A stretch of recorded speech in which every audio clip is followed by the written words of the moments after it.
I invite you to watch the video.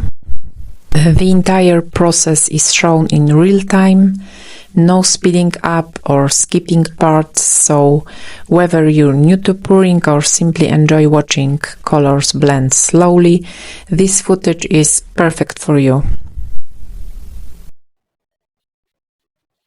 Looking back, I feel my color choices may be a bit questionable, but that's okay. It happens to me often. I believe in experimenting just like a child who loves to play. I've been painting for just over a year, and I'm still in the fun stage of trying everything.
During this pouring session, I discovered how to create spikes without drawing any straight lines.